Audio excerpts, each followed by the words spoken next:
after maybe a week or two, things started getting maybe a little weird in my eyes at the time with my trainer.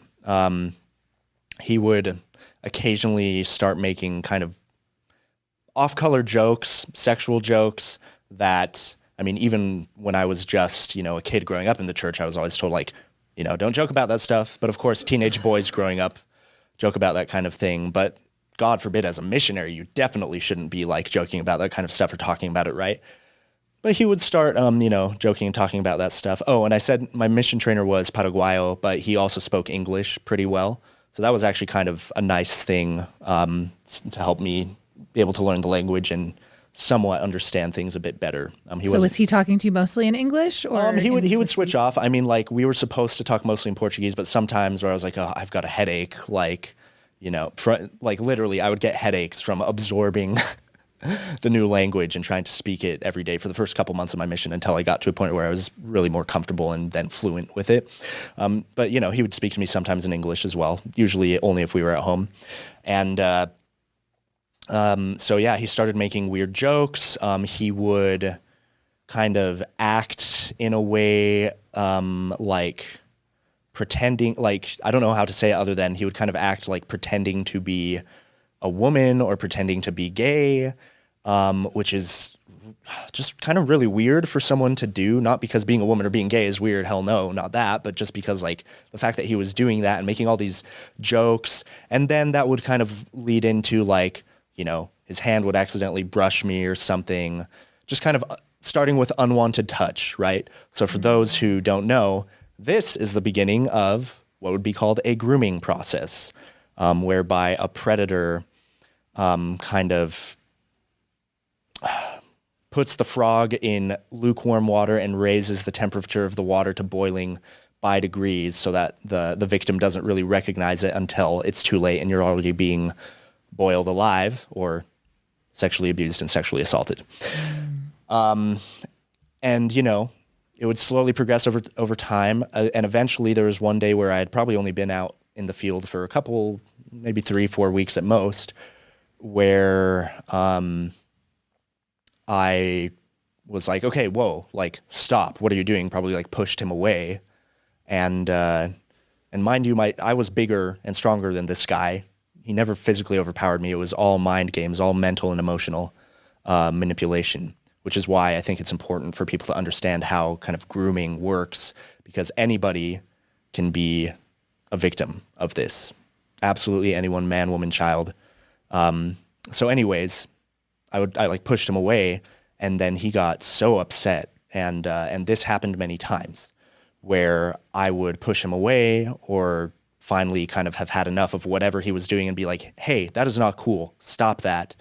Or like he would accidentally touch me inappropriately, and I would like slap his hand away or like very, roughly push him and be like, don't do that, and then he would shame me and say, you shouldn't be getting angry. You're a missionary. Like, you're supposed to be a disciple of Christ. Like, I'm just joking around. Can't you take a joke? All sorts of things like that. And then that escalated to, he would give me the silent treatment for days on end.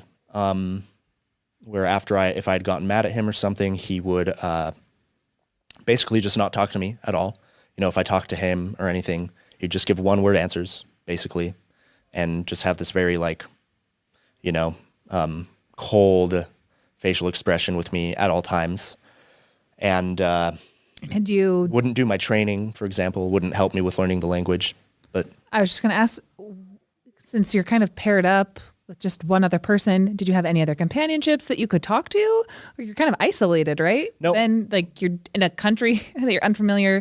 People are probably not too interested in your message. Maybe they were, but did you just feel like completely isolated then? I felt so isolated. And I've made a TikTok about this at one point.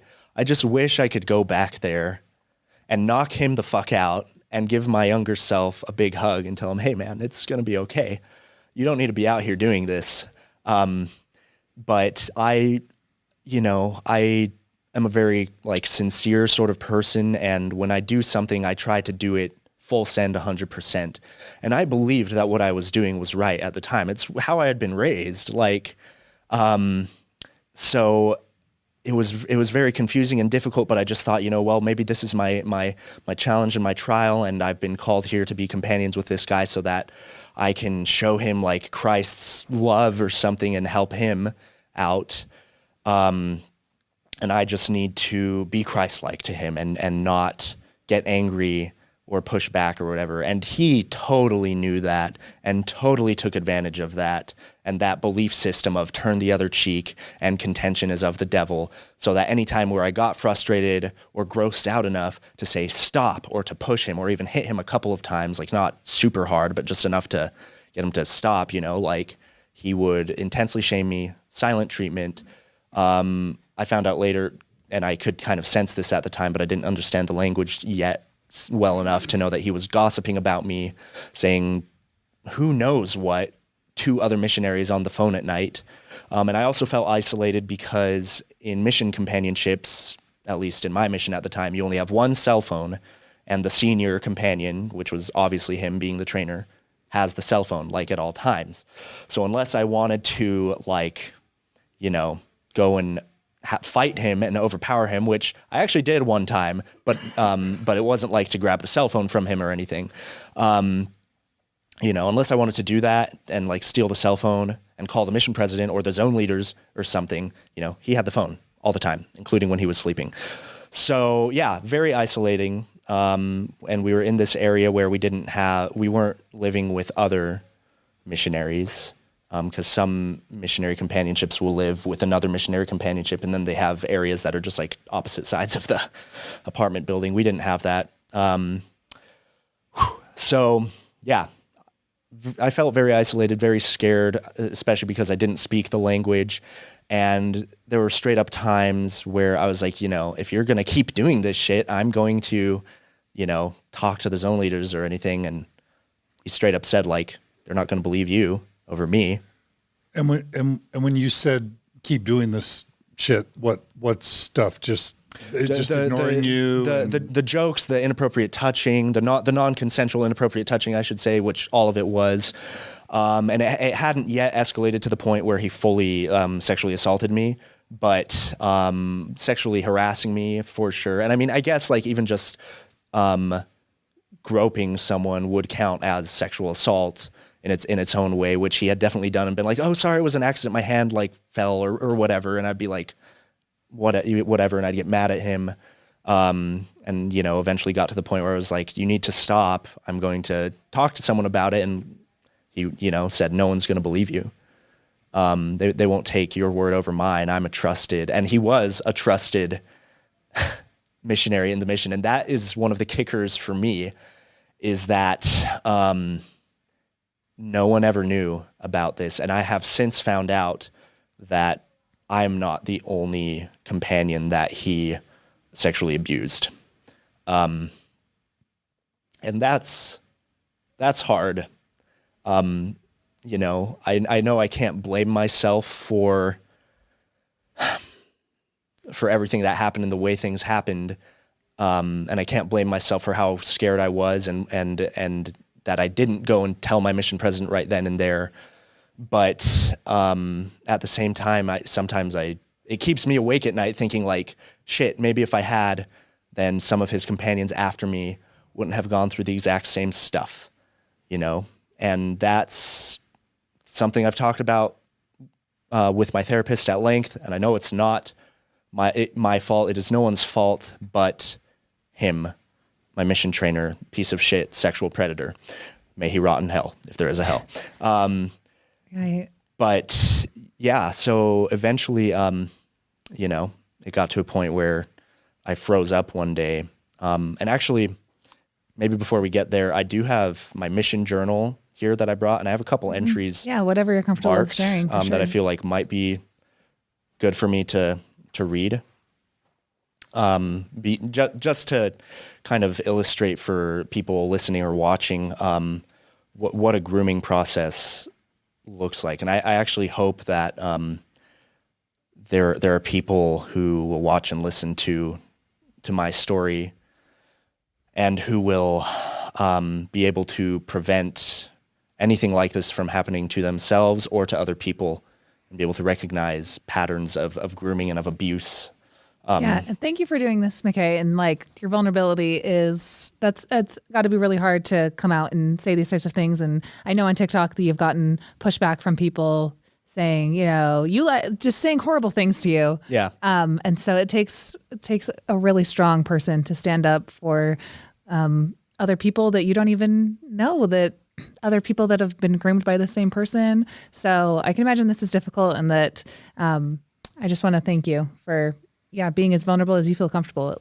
So Yeah, thank you, Kara, for that. And again, I'm happy to share about it in as much as it can hopefully help some other people. And also, in a way, it is kind of cathartic for me to get this out there and be very open about it. I think the more we bring dark, heavy things like this to light, the light kind of drives out that darkness, and that is very cheesy and cliche sounding, but it's true. So it is true.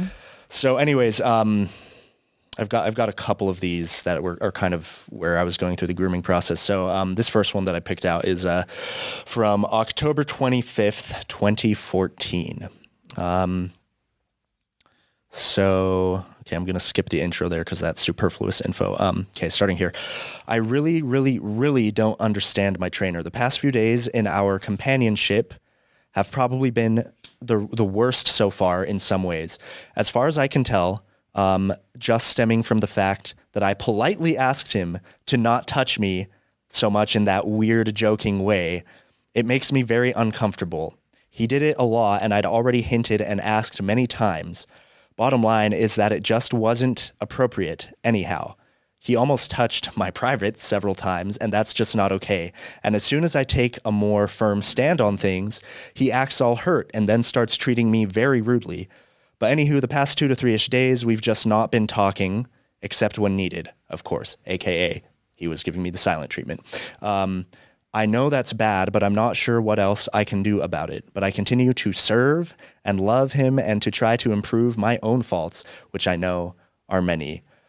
Oh, wow, reading that. A lot in that. Yeah, reading that, it's like going back into my very indoctrinated Mormon mindset of like, there must be something wrong with me, and I'm the sinner. And of course, he exacerbated that to the millionth degree by saying lots of terrible things to me, like no one's going to believe you, and you shouldn't do this, yada yada. Very, very much victim blaming, and very much putting me through that grooming process. Right? Sounds like you're trying to find the words to get through something because there's no way out. So you're like, I guess I'll just work on myself. Yeah. I don't know. Exactly. I felt very trapped. And a side note on this too, a lot of this could have been prevented if the Mormon Church taught its youth and told Mormon parents to teach their children much more clearly about sex and about consent. I did not understand consent until the fucking Me Too movement in 2017, like a couple years after I had gotten home from my mission. And that's when I actually finally realized, oh, I was sexually abused, like full on, by my trainer. And we'll get to that, but yeah. So it sounds like you're saying if people are taught consent to begin with, they can put up boundaries and get the blank out of there. Maybe before it escalates, know that they have rights. That like exactly. That you don't have to just sit there and turn the other cheek and take it. That you can. There's nothing wrong with getting angry at someone who is exhibiting predatory, abusive behavior to you. Get pissed. Tell them no. Tell on them. Like tell someone in authority if you're in that kind of situation. Like you don't have to sit there and take it and have this whole Christian martyrdom complex of I'll just let myself be abused. And I'm not trying to throw shade on, Christians' sincere beliefs about how Jesus was crucified and taught all those things. But I do have some strong disagreements with a lot of the kind of sacrifice and martyrdom teachings of Christianity and Mormonism in general, and all the turn the other cheek stuff and contention is of the devil. No, contention will save your life. So get fucking pissed, people. That's my take on that. Get Mic pissed drop. when you need to. I'll add that. Mic drop. Thank you. drumstick drop, like Yeah. all of it. Like that's really well said. Thank you, McKay. Yeah.